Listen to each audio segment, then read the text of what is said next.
Chuck Norris here, and I want to give a shout out.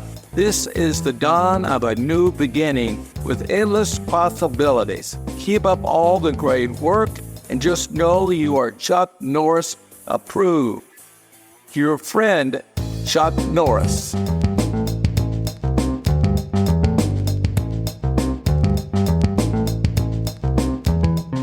Smashing Security, episode 354. Chuck Norris and the fake CEO, artificial KYC, and an Airbnb scam, with Carole, Theriault, and Cluley.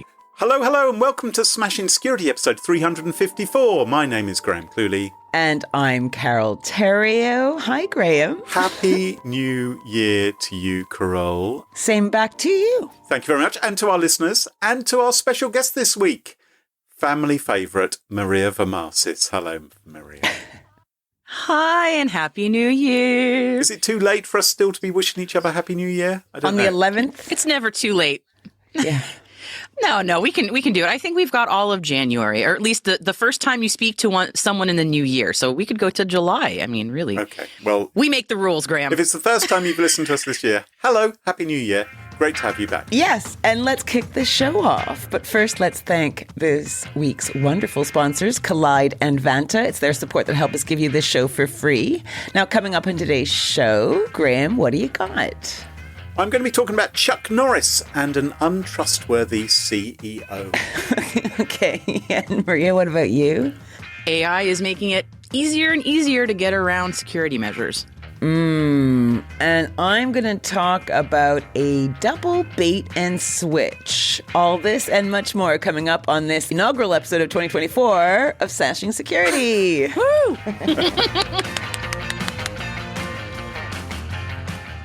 Now, chums, I'm sure you all know about the metaverse, don't you? You've heard about the metaverse? Maybe you've dipped your toes into the metaverse. Against my will, I know a little bit about it, but that's about it. Yeah, I think it's for young people, really. It's not for people like us, is it? I mean, it's... Do you want to explain what it is for the 300,000 listeners? It's the virtual world. It's the Lawnmower Man, that movie from 25 years ago. It's people having cyber sex with avatars of each other rather than each other because their own physical reality is too revolting. So it's the opposite of a real doll. So Second Life? I mean... It's Second Life. It's a bit like that. Yeah.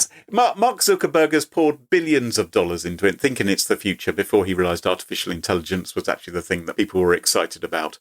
But, people are strapping monitors to their eyeballs and choosing. It's just a horrible... Anyway, I don't want to talk about the metaverse. Why isn't we talk about Facebook when I'm on the show? Why? So maybe, I guess you're into streaming superhero shows. Maybe some of you have watched a few of these Marvel TV series. Maybe you've heard about the multiverse. You heard about the multiverse where there's parallel universes. And this isn't real, by the way, Carole. Well, maybe it is. Who knows? In case you were confused. Anyway, I want to actually know if you've ever heard of the HyperVerse. So not the metaverse, not the multiverse. Have you ever heard of the HyperVerse? Can I say that I've missed this over the holidays? Really? No, tell me about the HyperVerse, Graham. I'm dying to know. HyperVerse, formerly known as HyperFund, is a now defunct cryptocurrency hedge fund. Cryptocurrency hedge fund? Yeah, cryptocurrency hedge fund. Okay. All right. Yeah, I'm in. I know. Already alarm bells are ringing in your ears. I'm strapping in. Sure. All right. So the reason why you might have heard of HyperVerse is not just because the company collapsed in 2022, but rather that when it did, I mean, after all, lots of cryptocurrency, yep. Things collapse. But rather that when it did collapse, it resulted in approximately $1.3 billion. What was that number? That was billion. $1.3 billion. Baba ding bada bong worth of losses for its customers. So a huge amount of money. In fact, according to experts, more money was lost in 2022 through HyperVerse than any other alleged crypto scam. It's a big number. So millions, a lot of wonga. Millions and millions was lost. Well, billions. This is an Australian... okay. Millions and millions does add up to billions eventually. You need a lot of millions, but yes, okay. Yes, I'll give you that. You do. When this Australian crypto outfit, HyperVerse, shut down, impacted thousands of investors. Somehow it escaped any warnings from regulators in Australia. But in New Zealand, the UK, Canada, elsewhere, there were people and regulators and banks saying, we think HyperVerse could be a scam. All right. But for some reason, Australia sort of overlooked it. There's been a bit of fallout. So the Five Guys, Five Eyes, everyone else in the Five Eyes was saying, this doesn't look good. And Australia was just going, I don't hear you. I don't hear you. Are you talking about Five Guys, the burger joint, or Five Eyes? Five Guys, Five Eyes. Five Guys, Five Eyes.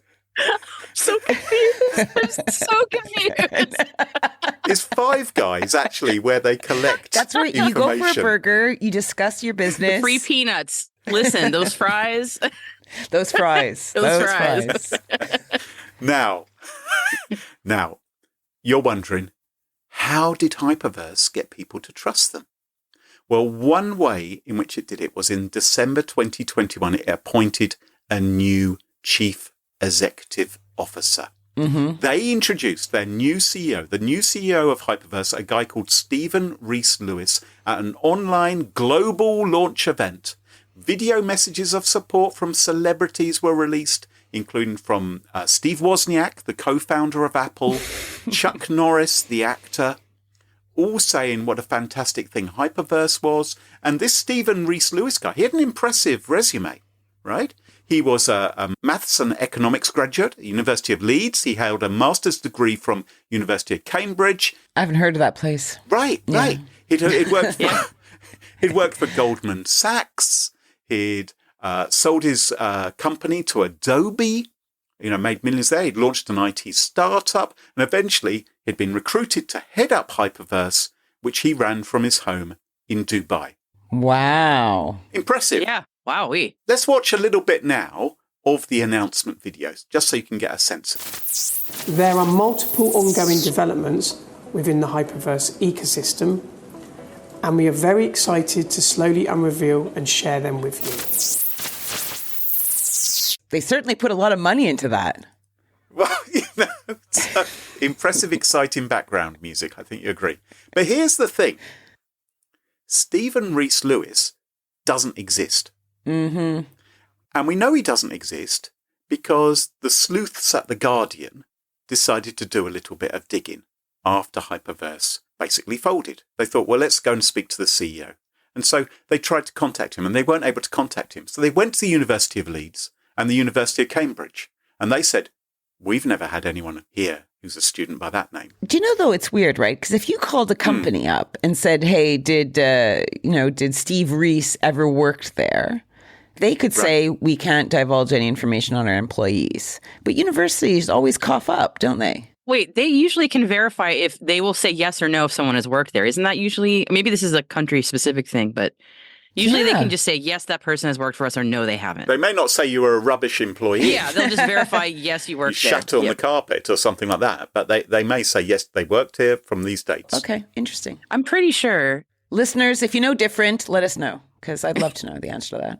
So the Guardian contacted the universities, Right. no record of him. Right. Nor did any records exist of Stephen Rees-Lewis at Companies House, which is where all companies register, or on the US SEC.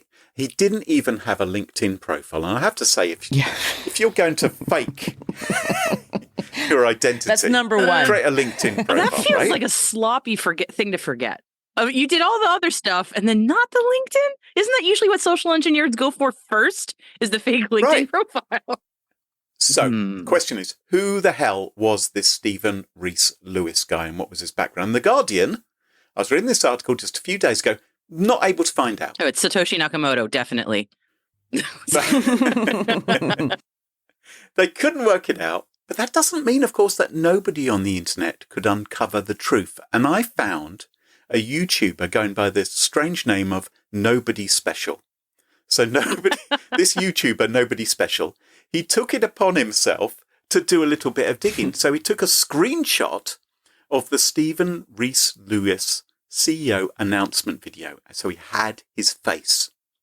And he loaded it into PimEyes. Mm-hmm. Now, I think we've spoken about PimEyes before. It's an extraordinarily scary website where you can upload people's images and it will trawl the internet, not looking for that exact image, but actually do a kind of facial recognition. So it will find social media pictures, all kinds of things of who it thinks is the same person. And it can be really, really quite convincing. It's quite reliable. You've done it, right? You've tried it out? Yeah. Yeah. I've done it. And some people, I think, well, that isn't me, but there's quite a lot. It's like, bloody hell. It has found me here and there, including pictures of me when I was much younger, more handsome, etc., etc. Anyway, this YouTuber, Nobody Special, he found images of someone who looked very much like Stephen Rees Lewis. Found images of this guy sprawled drunkenly around in cocktail bars in Bangkok, hanging out with strippers and prostitutes. So not living your typical... he's clearly quite drunk in these images. And it could definitely not be the Stephen he's looking for. So Pim Eyes isn't saying the name of these people. It's just saying this is an image of someone who looks really, really similar. And unfortunately, none of these pictures did reveal the man in the picture's true identity, right? It didn't say who he was. So what Nobody Special, the YouTuber, did was he started searching for images of other people seen in these drunken snaps in Thailand cocktail bars alongside our mystery man, assuming they must be his drinking buddies because he was being photographed so often. And one of them was a guy called Chris Melton. And he found Chris Melton's Facebook page and he was looking through images Chris had posted up on Facebook, and he found one of Chris with one of his mates eating pizza in a Bangkok bar. It was clearly the same guy again, right? It's Stephen Rees Lewis. It's the CEO. And it's the same guy who appears in these Thailand cocktail bar pictures as well. Right. It really this does is a roller coaster ride. Okay. But the problem is Chris Melton hasn't tagged our mystery man in these photos. Like, we're so close now, but he hasn't tagged him in the photos. So what's his identity? But the YouTuber who's investigating all this, he saw that the photo had been liked 5 times. And so he thought, I'll just look to see who liked this. And one of the people who liked the photo was someone with the same face.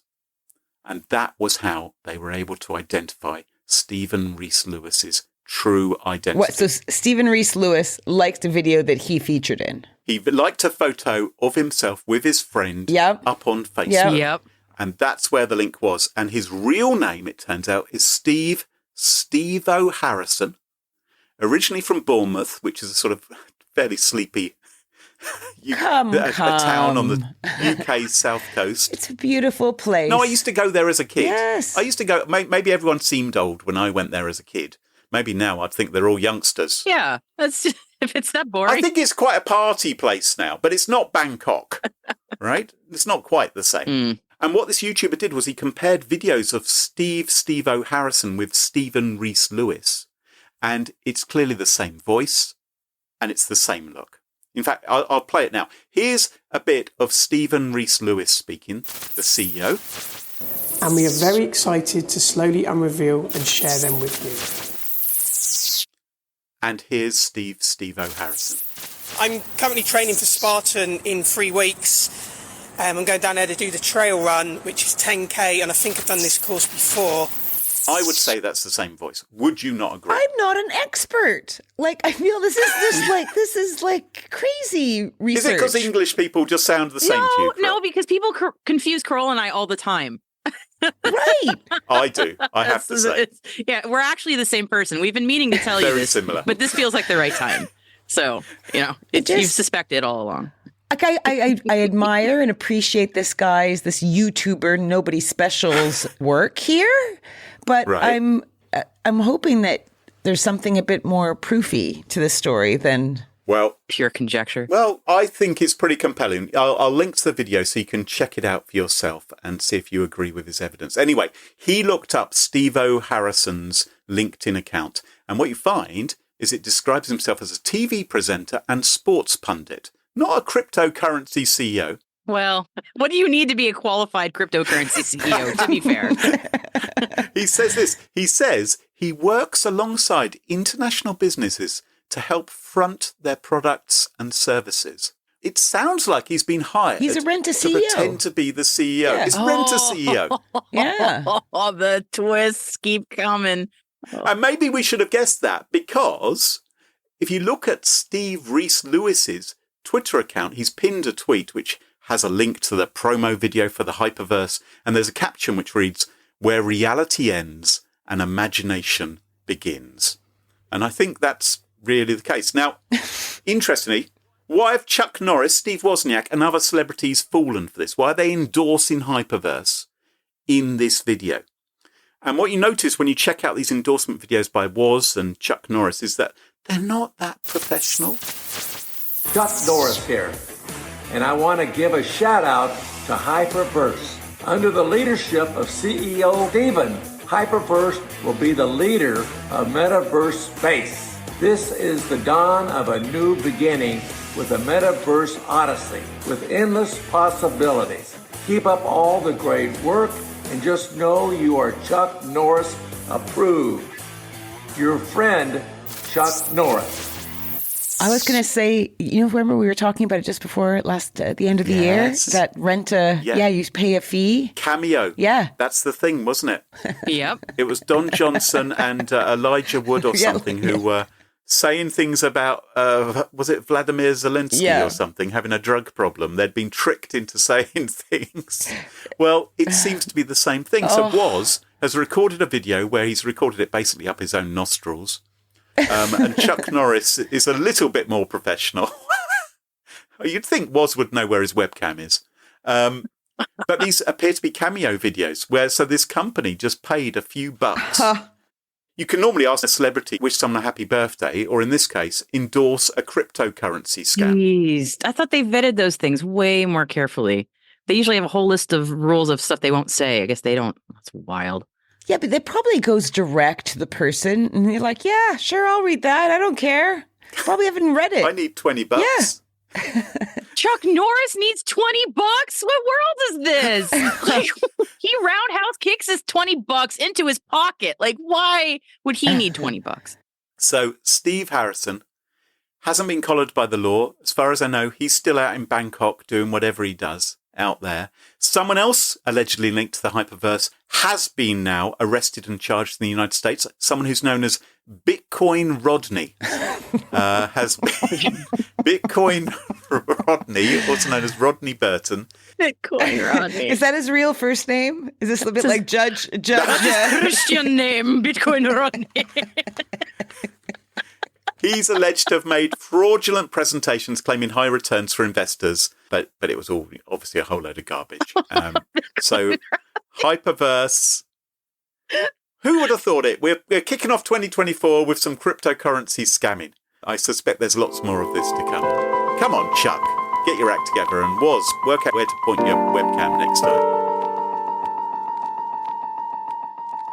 Maria, what have you got for us this week? I'm amazed that I picked a story, not knowing what yours was about, that is also about AI, fraud, and a little bit of Bitcoin. just completely by chance, and I mean that for real.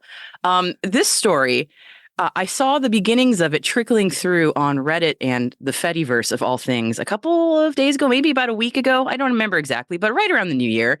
And I saw a toot or a post. Post. Let's not call them toots. We don't say toot anymore on the Fediverse. I saw an image that looked totally innocuous. And I don't often see a lot of images on my feed on Mastodon because I follow a bunch of nerds. So it's always text only. And it was just like a very normal verification post is what the title said at the top of the image.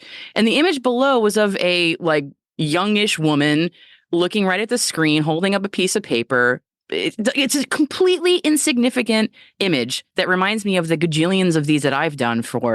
I've done one for Binance, for example, where you have to hold up a government ID, take a terrible selfie, and they run it through, I don't know what they run it through, a person or automated system, both. And it's supposed to verify that you are who you say you are. And of course, everyone always looks kind of terrible in these pictures. But that's what this image was, just as verification post. And I'm just wondering, why am I seeing this on my Mastodon feed? Like, right. Did somebody make a security boo-boo and post something publicly that they shouldn't have, like a credit card? And then I looked a little more closely at the image, just a smidge. And I noticed that the piece of paper that she's holding up to the camera, it has 2 lines of handwritten notes on it. And the first one was clearly a Reddit username, a subreddit name. And the second line was a Reddit username, which was you/your mom. And I'm going, okay, that's an interesting Reddit username. What is going on here? And then, of course, I did the thing I should have done, which was read the text that came with it. And this was from user. Oh, right. Yes. Read the actual text in the post. It's from a user named Nixcraft. And they said this is crazy. Stable Diffusion created a verification image of someone doing their KYC for a bank or similar. AI will impact know your customer, which is what KYC means, not Kentucky Fried Chicken or whatever I thought it was. AI will impact know your customer identity verification processes as AI makes it cheaper and easier to impersonate someone's likeness and identity markers, which are often found in a breach. It will become simpler for attackers to take over accounts and steal money, data, impact brands, etc. I was like, wow, that's a great thing to read on my feed first thing in the morning. So I did what any good nerd would do is I went straight to Reddit and I wanted to find the original post where this was happening. And I went into the rabbit hole on Reddit where this was posted. It was on Stable Diffusion. And there was a Reddit user there who was publishing a workflow that I don't know much about AI at this level, but it was complicated, but not impossible. A workflow to create really convincing deepfake identification selfies. I mean, way, way more convincing than anything I've ever seen. That would take maybe at most like a day to fake someone else's government ID and verification image. And not only that, but there are also video versions of this. So if you're thinking, well, what's the difference between this and Photoshop? There's a very easy way for generative AI to make these know your customer videos that someone could just upload pretty easily to, I don't know, your bank to pretend to be you. And the barrier keeps just dropping on how easy this is becoming. And, this information is posted pretty wildly and widely. But think of all the companies. Like 5 years ago, everyone that we spoke with were talking biometrics. Biometrics are everything, and they invested loads of money in that. And I always hated the idea because you only have one face. So biometrics are dead, effectively, in a lot of ways. TechCrunch also saw the same thing I did. A lot of people saw this on Reddit. And they put an article together that I'm sure we can link in the show notes about this specific thing. And they also included security research firm called Sensity that said they found that the 10 most popular know your customer providers are severely vulnerable to real-time deepfake attacks. So I mean, I feel like an entire industry just got killed off effectively by Gen AI right now. Whether or not you miss it, it's not really here or there. But TechCrunch also included a quote from the chief security officer for crypto at Binance, which is the same thing that I had used for this exact thing. And they said that, this is very easy for deepfake tools to completely bypass their security measures to pass liveness checks, which is what they call it. So, I guess everything needs to go back to in person. Is essentially what I'm taking away. Maybe from it'll have to be stuff like you'll get on the video, right? And then they're going to have to spew out something unexpected, like do jumping jacks right now. Oh my God. Right? Yeah, or like run around in circles. Yeah, like those Google captchas have already gotten super weird. I got one the other day that was, which animal is heavier or something? And I was like, what the hell is this captcha? So yeah, they're just going to throw random things at you, like find something that's pink in your house right now or something. Wow. Maybe we're going to get to a point where we actually need to physically go somewhere to. Well, that would be great. Maybe there'll be brokers where you could go to someone in the high street and they have certain security standards. And so you have to go there, present yourself, and they will affirm that you are the. They've closed all the branches. So the branches are all closed. Well, Carole, what's your answer? Are you going to have a barcode under your armpit or something, which people can scan in? Or what are you going to? Where? What are you going to shape it in? It's a fascinating problem, and I don't know what the solution is. Does anybody? I'm just not going to buy anything again. That's all. I'm not doing anything. Oh, Carole, your story was heartbreaking. I felt for you. Oh, poor Carole. I almost fell for a scam myself, so don't worry, you're not alone. Did you get your money back yet, Carole? Has anything? No, not yet. Watch this space. I'm sorry. Listen to our last episode, everyone, if you want to hear about Carole's friend Charlotte, who was scammed. I loved your reaction so much. because I wanted to tell you right away, and I said, no, keep it for the show. Keep it for the show. Well, okay, Charlotte, what have you got for us this week?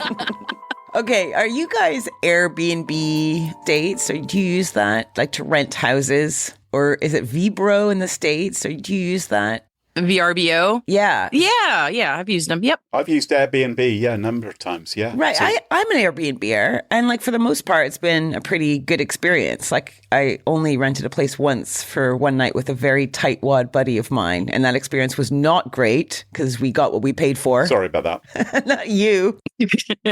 So typically, when you're organizing an Airbnb, you back and forth via the Airbnb messaging app. Yep. You share basic contact info, pay for the visit, then off you trot, right? And you fly off to wherever you're going or driving, whatever. And then you have a check-in time, right? So imagine you're like sitting around the corner from your Airbnb, maybe you're sipping a cranberry juice, Graham, a latte for Maria, until it's time for you guys to check in. And then you get a call apologizing, saying, look, the planned rental is not possible. And you're like, what? Because you're panicking a bit, right? Like you are around the corner. Yeah. And this is going to impact your romantic getaway or, whatever, if you're sleeping on the streets in a far-flung city. And the caller explains, look, sorry. The previous guest flushed something down the toilet, flooding the unit. Ooh. And, but don't worry, I've got another property until the problem gets sorted. Thank goodness. Right. Thank goodness. It's not ideal. You want the property you booked, but, you're in a tight jam now. These things happen. These things You're happen. Be terribly nice about it in English. You're not going to complain. You say, oh, Yeah. You'll probably be the one apologize. I would actually apologize, probably. So I'm sorry Yes, I that you would had too. to go to the inconvenience. Honestly, I would. Find me somewhere else to stay. Even though it wasn't my poop that blocked the loo, but despite that, on behalf of everyone who poops, I would like to apologize. You're gonna take that on yourself. So gracious. Such a gentleman. Oh my goodness.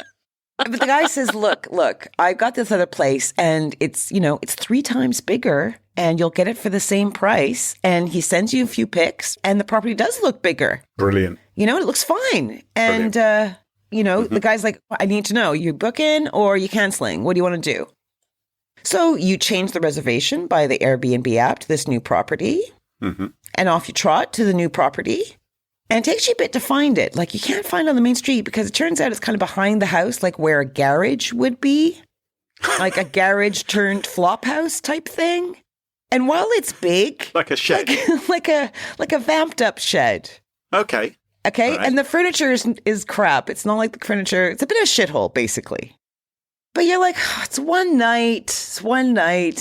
And so the next day, instead of getting good news, you get a text explaining the plumbing in the original rental is not fixed and that new tenants are moving into the flop house the next day. So you need to skedaddle and just, ask for your money back. Refund. I can imagine myself apologizing again for this inconvenience I've caused. Yes. Yeah. Yep. Exactly. You'd apologize. And also you might be a bit fucked off with all this because you only have a short stay. This is holiday time. Yeah. Yeah, it is a bit of a shame. And so you're going to go, fuck it, I'm going to go to a hotel. I'll sort this out when I get home. Mm-hmm. And you try to get home and trying to recoup your money from Airbnb. Airbnb. From Airbnb. And it turns out that it's not as easy as one might think. And this is kind of a short version of what happened to Vice journalist Ali Conti back in 2019.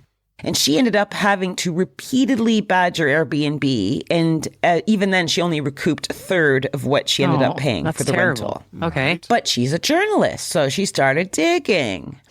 And she learned that the phone number that she received the call from was a Google untraceable number. When she did a reverse image search of the couple who were supposedly renting the property, it turned out to be a stock photo. And she started reading the reviews of the property. And other people were saying, last minute, there was a problem with the property. And that refunds were being ghosted. So as soon as refunds were being discussed, the phone calls stopped. They stopped taking calls. Right. And there were some positive reviews as well. But when you started looking at who they were, It turned out that they were also Airbnbers sharing very similar properties, like perhaps identical. So in the show notes, I've given you 4 pictures of 4 different Airbnbers. Yeah. And you can see it's just basically different angles of the same room. And like it's exactly the same apartment. Oh, yes. Uh-oh.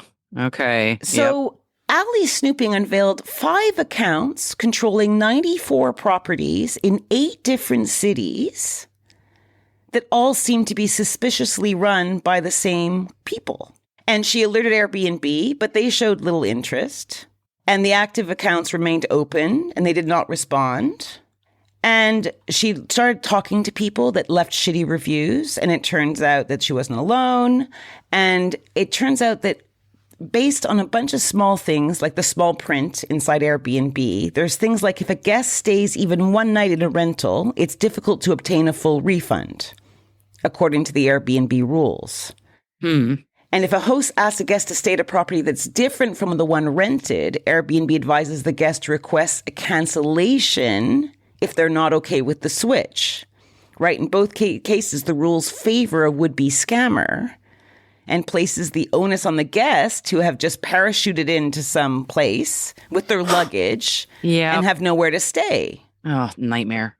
Right? And remember, this was back in 2019. And there's an update. Right. Because according to Daily Beast, Joss Dalio, he wrote that I don't know how you say this last name. It's Goel, Goel? Straygoel, he's the alleged Airbnb scammer. He was arrested just after Christmas this year. Oh. And this was because Ali Conti published her very detailed piece in Vice way back in 2019. She got a call from the FBI wanting to hear more. Here we are 4 years later. And Goel has been charged with wire fraud and aggravated identity theft. 20-page indictment laying out how the self-proclaimed visionary real estate investor allegedly grifted millions by running a double booking bait and switch scheme. Oh, jeez. So he and his cohorts would contact the lower paying renter at the last second. So he'd rent it to 2 people. One would be paying a little bit less. They would contact them sometimes minutes before their scheduled arrival to tell them the property was unavailable for the entirety or a portion of their stay. Right. And the indictment said that Goel would then offer to rebook those guests to an upgraded property free of charge. And many would accept without properly reviewing the new lodging. And of course, the upgrade was usually inferior. Yeah. And this spanned over 100 properties throughout the U.S., including some in California, pads and rent-controlled buildings. And in total, they said he used fake profiles and deception to make more than 10,000 reservations on Airbnb that amounted to $7 million in payouts. Wow. Like, it's a pretty lucrative scheme, huh? Makes you a bit frightened of booking things via Airbnb, really, doesn't it? If this is possible. You know, there's so many properties on there. Yeah. The thing that I don't like is, remember at the beginning when Ali Conti was gathering evidence, Airbnb didn't want to know. And it's only when the FBI came knocking that they started playing ball. Yeah. And the worrying thing for me, what it suggests is it's really hard to get your money back if you've been scammed on these platforms. The support isn't there. And that sucks. Yeah. Yeah. But it does show that if you share your story of how you have been scammed or almost scammed, it can help other people, but it also can lead to arrests. So hat tip to Ali Conti. Although it took 4 years, it's taken 4 years for this guy to be, it's a long time, isn't it? I mean, excellent work by the journalist for doing this. And well done to the FBI for, investigating this. Obviously it was complicated or whatever, but it's... But, if you're an Airbnber, maybe look at Google Maps. Use Google Maps to see the property beforehand. That's a way maybe of just checking that it actually exists. Because in some places, they couldn't even find the property. And if they put you under pressure and ask you to switch up your reservation, just cancel it. And it puts you in a much stronger negotiation position. Because, seriously, who wants to go away expecting a little she bijou, something, and end up in some crappy shithole, shed, flop house, whatever. So you Airbnbers out there, take heed. This episode of Smashing Security is sponsored by Collide. Wouldn't it be great if a device which lacked compliance or lacked security was denied access to your organization's SaaS apps and other resources? Because this would mean that the hackers who had nabbed the unlucky employee's credentials, for example, could not gain access to your assets. It would effectively lock them out. Welcome to Collide, a world where access is only given to approved, secure devices. As the administrator, you can manage every operating system, even Linux, from a single dashboard. Another bonus of Collide, employees can often fix their own problems without involving IT support, meaning less resources are needed to effectively operate a more secure environment. Collide is the device trust solution for companies with Okta. Collide ensures that if a device is not trusted or it's insecure, it is denied access to your cloud apps. Learn more at collide.com/smashing. That's KOLIDE.com/smashing. And huge thank you to Collide for sponsoring the show. Shortcut compliance without shortchanging security. That's what Vanta can bring your company, expanding the scope of your security program with Vanta's market-leading compliance automation, saving your business time and money.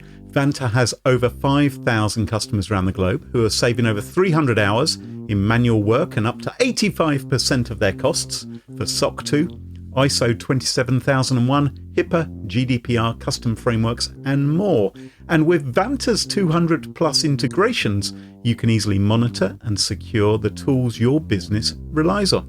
From the most in-demand frameworks to third-party risk management and security questionnaires, Vanta gives SaaS businesses of all sizes one place to manage risk and prove security in real time.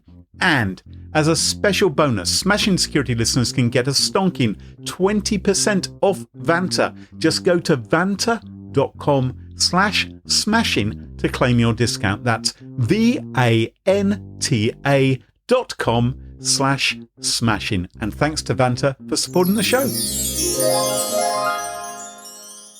And welcome back. And join us at our favourite part of the show, the part of the show that we like to call Pick of the Week. Pick of the Week.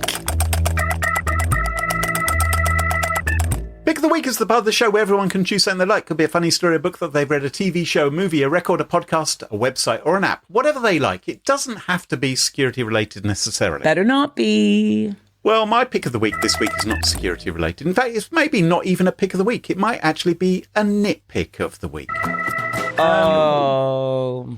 Gotta find that sting. Yeah, well, back... Starting 2024 with a bang. Back in the day, I used to work with Carole Theriault at a security firm. And this is just an example of something which niggles me. Because it has to do with percentages. Because Carole and I, we used to do a press release each month. This is many years ago. It's 20 years ago. Where oh my God. It's not that I'm serving up an old grievance here or anything. No. Airing of grievances was last month during Festivus, Graham. You're a little late. We would do a press release maybe saying the dirty dozen spam spewing countries. And there were there's a number of anecdotes regarding that. Let's not mention the Pitcairn Islands. But anyway, I'm not. The trouble we got into I'm with not. them. But there would be something like, for instance, India has risen from 28% to 37% of all, as a percentage of all the spam spewed in the last month. Something like that would. Basically a bunch of stupid numbers. A bunch of stupid numbers, as Carole would mention. But it got so much attention every time. Yes. It was an easy way of getting coverage for the company we were working for. Yeah, and 100%. So we would mention that a number would rise from, 5% to 20%. And you'd want to explain that in some way. And Carole would come back and she'd say 5% to 20%. It's risen 15%. And I knew you'd be on this, Maria, because Maria's a maths nerd.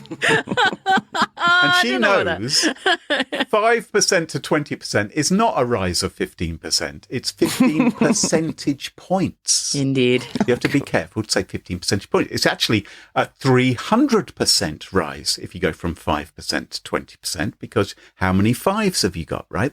Sorry for being boring about this. Anyway, I'm not sure what my nitpick really is. Is my nitpick people who get percentages wrong in that way, percentage rises and percentage falls in that fashion? Are you kidding me? No, So no. you went back 15 years to talk about something we had to do every fucking month that we hated. And you're like, no reason I brought that up. Just struck me. Is my actual problem, is my actual nitpick of the week with mathematics itself? Because maybe maths should simply be different. Maybe Carole is right that a rise from 5% to 20% you should be able to say that's a 15% rise. I wonder if I'm just being too pernickety. I wonder if I've got this wrong. I'm just questioning all of reality right now. Maybe maths itself is wrong and it should be reinvented. So my nitpick of the week is percentages, but more specifically mathematics. Its existence. Which I think it just needs to be corrected. Maria, what's your pick of the Okay, week? Graham, for your nitpick, there was an interview with an author I heard on the radio. Her name is Eugenia Chang, and she wrote a book called Is Math Real? And I think you got to read that book. I just like you, okay. You really like. I'm going to make that like a sort of semi-pick because it's Is Math Real? Yeah, Is Math Real? Yeah, and she's a mathematician, so. All right, we'll put a link in the show notes so people can read it and then tell me what it said. She gave a really fascinating interview on Science Friday, which is a great show here in the U.S. I highly recommend. My pick of the week is a television show that just completed its second season, and it is called Julia. And some people might be able to guess that, yes, it is about Julia Child, the chickens in the oven. Yes. Yeah. She was the pioneering television chef who was really, really popular in the 60s, especially, but beyond, and she broadcasted on U.S. public television from WGBH in Boston, which is my home station. She is very beloved here in the Boston area where I live. And she's very famous in North America, I would say. I don't know if she's as well known outside. Yeah. She basically went to France with her husband. He worked. She decided to become a cook. She turned out she was amazing at it. Came back home and did the show. And it was like a superstar. So she's America's equivalent to Delia Smith or Fanny Craddock or something like that. Basically like a biopic TV series. So it's really taking its time with Julia Child's story, starting about how did she end up becoming a TV chef. And the interesting thing is she is being played by Sarah Lancashire, who is a British actress and absolutely nails Julia completely. So I had no idea that she was not American, but she did a great job. Aside from the fact that the story is fascinating and the series is extremely well done, one of the reasons I love it is this series has taken pains to get things accurate in terms of how it looks. They filmed a lot of the show right here in the Boston area. So there are many scenes at a diner that is in my city that I sit in with my daughter all the time and I recognize it. And Julia Child is very much like a beloved Boston hero. And so the fact that they actually didn't say, we're just going to put it all on a soundstage in LA and they filmed it out here, to me adds a lot to the color and the flavor of the story. So I've really enjoyed it so far. It's honestly been one of my favorite TV shows I've watched in a while. It's available in the US through HBO, and I believe in the UK you can watch it through Apple TV. I have no idea outside of those two, I'm sorry, but it's widely available, so I recommend it highly. It's just called Julia. I have not seen it, but I'll keep my eyes open. I think you might really like it, Carole. Yeah. I really do. It sounds up your street, Carole, because you're a big chef, aren't you? Thanks, Maria. You got it, Carole. Carole, what's your pick of the week? Well, mine is a detective series. So for some reason, when my cousin was over during the holidays, we started talking about that show, Naked Attraction. Do you remember that, Graham?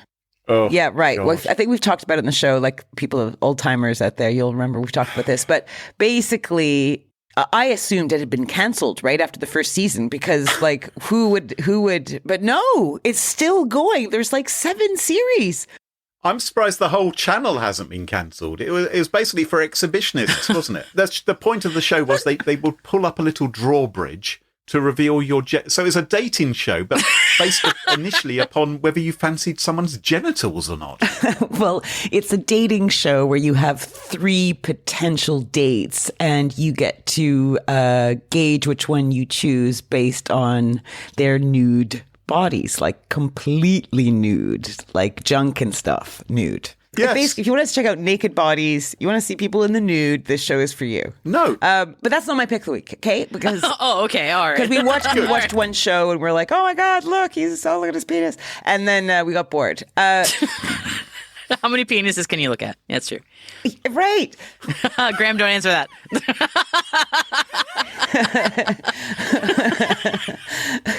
We were scouting around Channel 4 and I found the show called Before We Die. Oh my God. Now, don't let the name put you off. Before We Die is a British crime drama series based on a Swedish series of the same name, Innan vi dör, by Nicholas Rockstrom. Sounds cheery already, yes. I know. Okay. Series 1 opens with D.I. Hannah Lang. That's played by Leslie Sharp.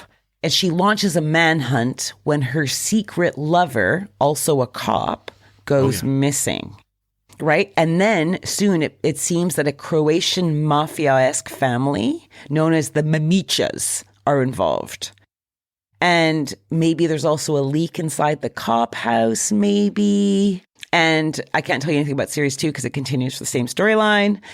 But I love the Croatian angle, right? Because I love the sound that accent makes, and the actors are Croatian. And I love Mama Micha. She's like, head honcho family, just great playing the mom queen. And you're both very quiet. You falling asleep? I'm just listening. No, normally I'd be on the phone to someone else chatting while you're talking, but no, on this occasion I'm just listening to you. So sorry about that. Oh God, I'm just wrapped. I'm listening. Okay, Fusies. I found it quite fun, and I hated the title, Before We Die, but we got it from Channel 4 streaming service. Or failing that, if this sounds really boring, you can also find naked attraction there, and you can look at boobies and dongs. Pass. I'm just giving, no judgment, just whatever your thing is. Nah, pass. Rule 34. No. Mega pass. Well, one of those suggestions was a great pick of the week, Carole, and the other one could have been a pickle of the week. Who knows? But not a sticky pickle, though. Boom. That just about wraps up the show for this week. Maria, I'm sure lots of our listeners would love to follow you online or find out what you're up to. What's the best way for folks to do that? Well, I host a daily show for space professionals called T-Minus Space Daily, which you can find at space.n2k.com. Woo. And I also am on Sticky Pickles with Carole. Woo. So you can look up either T-Minus Space Daily or Sticky Pickles. Either one, you'll hear my damn voice. So beautiful voice. Tremendous. And you can follow us on Twitter at SmashInSecurity. No G, Twitter allows to have a G. And you can also look up the Smash Insecurity subreddit. And don't forget, to ensure you never miss another episode, follow Smash Insecurity in your favourite podcast apps such as Apple Podcasts, Spotify and Overcast. And massive shout out to our episode sponsors, Vanta and Collide. And of course to our wonderful Patreon community. It's thanks to them all that this show is free. For episode show notes, sponsorship info, guest lists, and the entire back catalogue of more than 353 episodes, check out SmashingSecurity.com. Until next time, cheerio, bye-bye. Bye. Au revoir.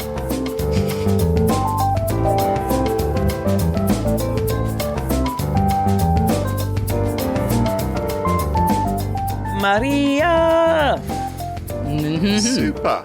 Oh, thank you for having me on. Always, it was a delight. You're beautiful.